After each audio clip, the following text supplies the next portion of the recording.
To new TV Telugu.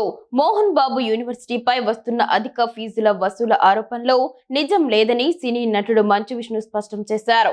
విద్యార్థుల నుంచి తాము ఎలాంటి అదనపు ఫీజులు వసూలు చేయలేదని, అకాడమిక్ ఇయర్ నిబంధనల ప్రకారమే ఫీజులు స్వీకరించామని ఆయన తెలిపారు. తమ విద్యా సంస్థ ప్రతిష్టను దెబ్బతీసేందుకు జరుగుతున్న ప్రచారాన్ని నిరాధారమైన వార్తల్లో ప్రజలు నమ్మవద్దని విజ్ఞప్తి చేశారు. ఈ మేరకు ఆయన ఒక ప్రకటన విడుదల చేశారు.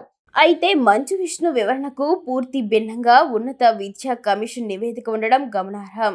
మోహన్ బాబు యూనివర్సిటీలో గత 3 ఏళ్లుగా విద్యార్థుల నుంచి ఫీజుల రూపంలో సుమారు 26 కోట్ల రూపాయలు అదనంగా వసూలు చేశారని కమిషన్కు పెద్ద ఎత్తున ఫిర్యాదులు అందాయి.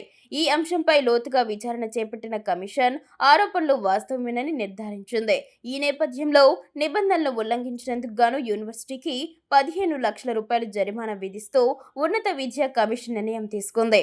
అంతేకాకుండా విద్యార్థుల నుంచి అదనంగా వసూలు చేసిన 26 కోట్ల రూపాయలు 15 రోజుల్లోగా తిరిగి చెల్లించాలని కఠిన ఆదేశాలు జారీ చేస్తుంది. ఈ పరిణామాల నేపథ్యంలో మోహన్ బాబు యూనివర్సిటీ గుర్తింపుని రద్దు చేయాలని రాష్ట్ర ప్రభుత్వానికి కమిషన్ సిఫారసు చేయడం విద్యా వర్గాల్లో తీవ్ర చర్చనీయాంశంగా మారింది. ఒకవైపు కమిషన్ కఠిన చర్యలకు ఉపక్రమించడం, మరోవైపు యాజమాన్యం ఆరోపణలను తోసిపుచ్చడంతో ఈ వివాదం మరింత ముదిరినట్లయింది.